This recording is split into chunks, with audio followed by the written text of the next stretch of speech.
Olá, meus queridos do nono ano, como vão vocês? Vamos dar início a mais uma aula, né? Aí do capítulo 9, sobre o populismo no Brasil. Eu gostaria que vocês acompanhassem aí a partir da página 241 a 248, certo? Então, após a era Vargas, né? O governo de Getúlio Vargas, a posse de Juscelino Kubitschek à presidência do Brasil só foi possível graças ao esforço de Henrique Teixeira Lott. Ele era ministro da Guerra que organizou o golpe preventivo de 1955, o qual acabou com qualquer possibilidade do golpe contra o político mineiro, né? Essa ação foi tomada pelo fato de terem acontecido entre 1954 e 1955, movimentações golpistas para impedir a realização de eleições de 1955 para impedir a posse de JK. Então, Juscelino Kubitschek, vinculado à chapa PSD-PTB, foi eleito presidente após derrotar seus adversários, que eram Juarez Távora, da UDN, e Adhemar Barros, do PSB.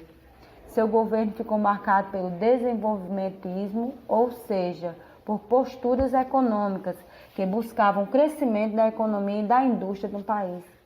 E para alcançar esse desenvolvimento foi criado o plano de metas, que estipulava investimentos em áreas cruciais do país, como energia e transporte. Então, o resultado de 5 anos do governo de JK na economia foi um crescimento anual médio do PIB de 7% e um crescimento industrial de 80%. Outro destaque desse governo foi a construção da nova capital, Brasília. A obra aconteceu em tempo recorde e envolveu um montante gigantesco de dinheiro. Então, meus amores, apesar dos resultados políticos, esse governo também ficou marcado pelo crescimento de desigualdade social no país e por problemas graves também, como baixo investimento na educação e na alimentação, que permaneceram como gargalos da nossa sociedade. Jânio Quadros foi o primeiro e único político que a UDN conseguiu eleger no país durante a Quarta República. Foi escolhido como candidato do partido por indicação de Carlos Lacerda, que era líder do conservadorismo no país. Na eleição presidencial de 1960, Jânio Quadros derrotou Henrique Teixeira Lott na chapa PSD-PTB e Adhemar de Barros do PSP. O governo de Jânio foi curto, com duração de quase 7 meses. Nesse período, o presidente acumulou polêmicas com a população e com seu partido da UDN. Na economia, ele tomou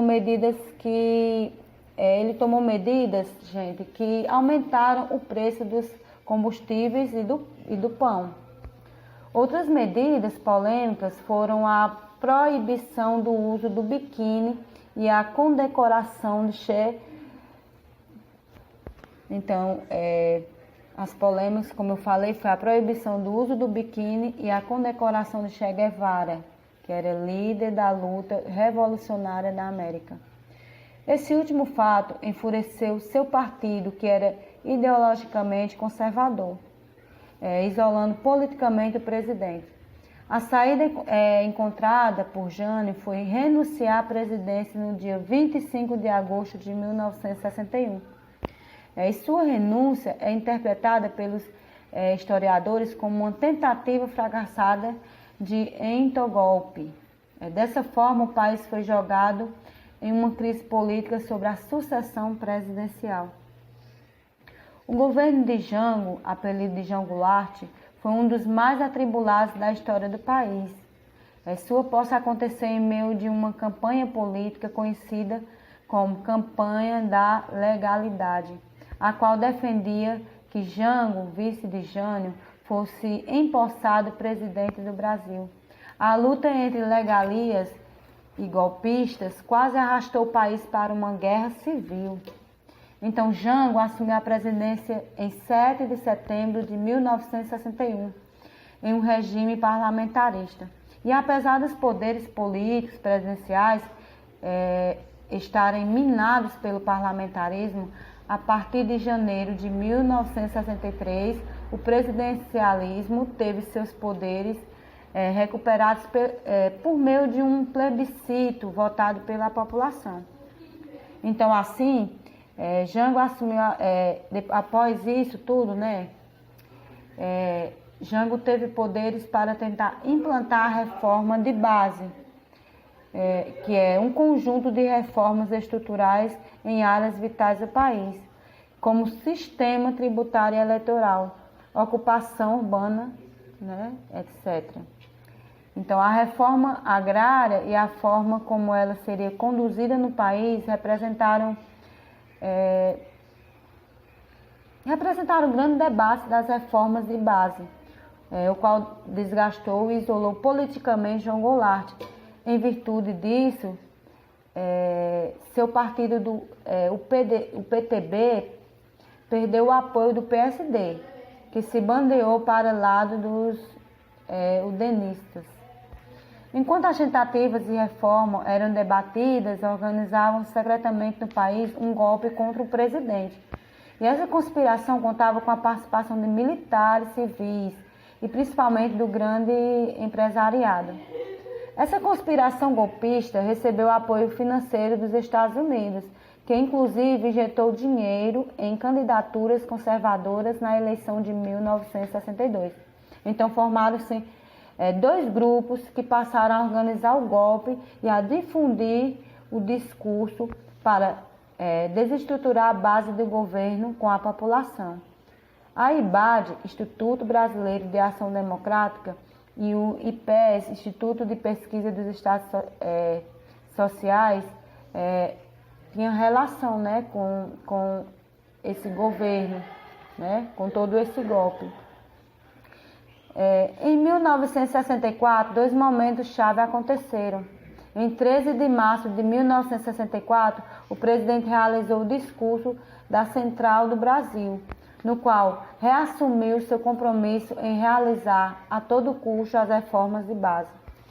Em 19 de março de 1964, em São Paulo, aconteceu a Marcha da Família, com Deus pela Liberdade, uma resposta do discurso de Jango.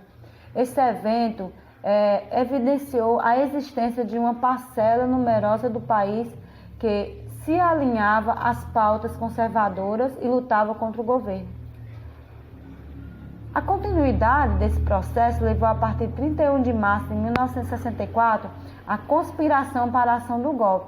Então, entre 31 de março e 2 de abril, tropas militares realizaram as movimentações necessárias para ocupar pontos-chave no país.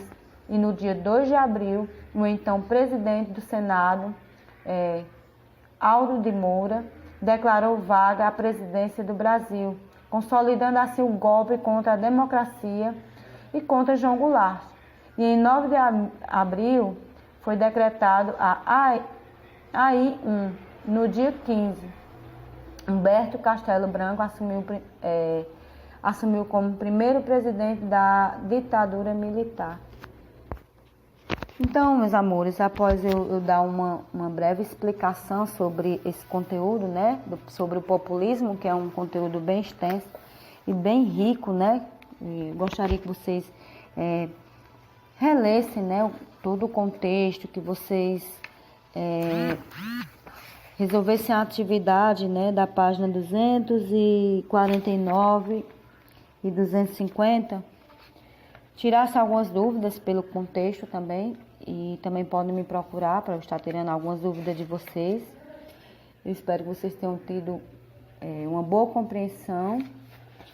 Então, eu aguardo, né, a resolução dessa atividade, também foto da mesma.